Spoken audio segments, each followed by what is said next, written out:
Приветствую вас, друзья! Сегодняшний ролик будет небольшой затравкой перед грядущим видео про операцию Steel Wave, которая выйдет уже совсем скоро, и изначально, когда я писал к нему сценарий, я хотел включить эту часть в него, однако понял, что она слишком важна и достойна пусть и короткого, но все же отдельного видео, и речь в нем пойдет о человеке, с которым я хочу вас познакомить. Его ник – Бра-Моментум, и этот парень уже успел стать нашим локальным мемом и знаменитостью, о которой я хочу поведать еще большей аудитории. Дело в том, что этот парень создал свой аккаунт 2 апреля 2020 года, а начиная с 26 апреля он начал играть со спинботом, никак это не скрывая, и в свое время даже успел апнуть чемпиона номер 1 Европы. 28 апреля, буквально через 2 дня, он 2 раза подряд попался против меня, и, конечно же, я сразу же отправил разработчикам репорт с видеодоказательствами. К сожалению, никакой реакции, кроме дежурных отписок о том, что они разберутся, не последовало, и я решил отправить еще один репорт. А потом еще один. А потом я решил подключить свою аудиторию, и они тоже отправили репорты.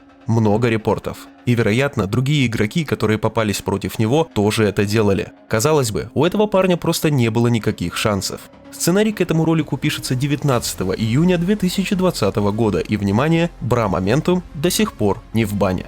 Уже 52 дня он почти каждый день с небольшими перерывами летает по картам и убивает все живое, а на самих видео, которые я отправлял разработчикам, за все это время так и не появилось ни одного просмотра, кроме моих собственных. Если бы мне кто-либо рассказал подобную историю, я бы никогда в жизни в это не поверил, однако все доказательства вы видите на своих экранах. Я затронул эту тему, когда писал сценарий об изменениях, которые разработчики внедрили в операции Steel Wave, и теперь давайте посмотрим, какие же подвижки сделали Ubisoft на поприще борьбы с читерами. Повышение уровня доступа к ранкед играм до 50-го и требования в 100 игр за сезон для получения ранга чемпион. Что ж, очень серьезные изменения, учитывая то, что наш пациент за все время успел наиграть аж целых 227 ранговых матчей, испортив игру более чем 2000 людей, включая меня, и самое главное, возврата очков за эти игры ни я, ни остальные игроки так и не дождались, ибо Void Edge просто закончился. Сказать, что подобная борьба с читерами выглядит смехотворно и жалко, это не сказать ровным счетом ничего, поскольку она лишь в небольшой степени усложнит жизнь читерам, но никаким образом не уменьшит их количество, которое во время Void Edge стало поистине ужасающим. Весь сезон мы все наблюдали непрекращающиеся списки забаненных игроков в правом верхнем углу, и мне успело прийти по меньшей мере 50 корректировок ММР, причем стоит учитывать, что каждая корректировка не обязательно возвращает очки лишь за одну игру, ее конечный результат — лишь совокупность прибавления и снятия ММР за несколько игр сразу. Доходило буквально до того, что мне на протяжении полутора недель буквально каждый день приходило минимум по одной корректировке, и с учетом этого я буквально хочу кричать от идиотизма и глупости тех людей, которые говорят, что в радуге мало читеров.